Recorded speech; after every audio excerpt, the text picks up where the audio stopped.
આજનો શાસ્ત્ર પાઠ માથીના શુભ સંદેશમાંથી પાઠ 3 અધ્યાય કડી 1-17.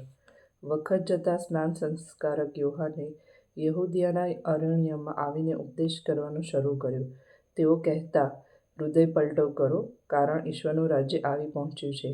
એ યોહાન વિશે જ પૈગંબર યશાયાએ કહ્યું હતું કે અરણ્યમાં કોઈનો પોકાર સંભળાય છે, પ્રભુને માટે માર્ગ તૈયાર કરો, તેના રસ્તા સીધા કરો.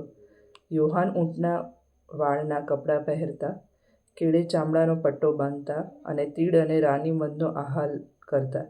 યરૂશાલેમમાંથી, આખા યહૂદિયા પ્રાંતમાંથી અને યર્દન નદી આસપાસના આખા પ્રદેશમાંથી લોકો ઉમટીને તેમની પાસે આવતા અને પોતાના પાપોની કબૂલાત કરી યર્દન નદીમાં તેમને હાથે સ્નાન સંસ્કારક લેતા. યર્દન નદીમાં પણ જ્યારે તેમણે અનેક ફરોશીઓ અને સદુકીઓને સ્નાન સંસ્કાર લેતા માટે આવતા જોયા, ત્યારે તેમણે તેમને કહ્યું કે, હે સર્પના સંતાનો, માથે ઝઝૂમતી સજામાંથી બચી શકશો એવું તમને કોણે કીધું?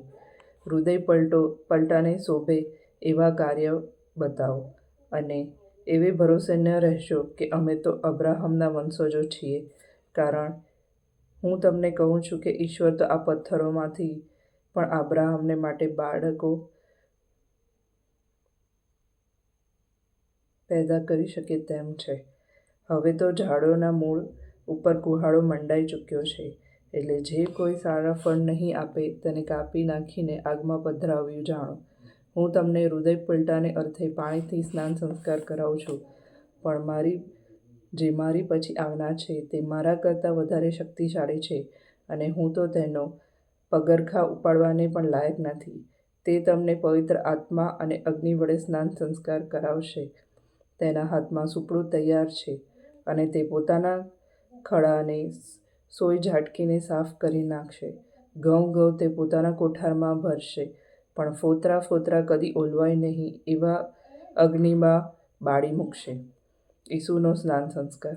તે અરસામાં ઈસુ ગાલિલમાંથી યોહાન પાસે સ્નાન સંસ્કાર લેવા યર્દન નદીને તીરે આવ્યા. પણ યોહાને તેમને વારવાનો પ્રયત્ન કર્યો. તેમણે કહ્યું, સ્નાન સંસ્કાર તો મારે તમારી પાસે લેવો જોઈએ, તેને બદલે તમે મારી પાસે આવો છો. ઈસુ એના જવાબમાં કહ્યું, અત્યારે આમ ચાલવા દે. આપણે ઈશ્વર ઈચ્છાનું આમ પૂરું પાલન કરીએ એ જ ઉચિત છે. એટલે યોહાન માની ગયા. સ્નાન સંસ્કાર પછી ઈસુ પાણીમાંથી બહાર આવ્યા ત્યાં આકાશના દ્વાર ખુલી ગયા, અને તેમણે પવિત્ર આત્માને પારેવાની પેઠે પોતાની ઉપર ઉતરતો જોયો. એ જ વખતે આકાશમાંથી વાણી સંભળાઈ કે, આ મારો પુત્ર છે, મારો પ્રિયતમ પુત્ર છે, તેના ઉપર હું પ્રસન્ન છું. આ પ્રભુની વાણી છે, તે આપણો આધાર છે.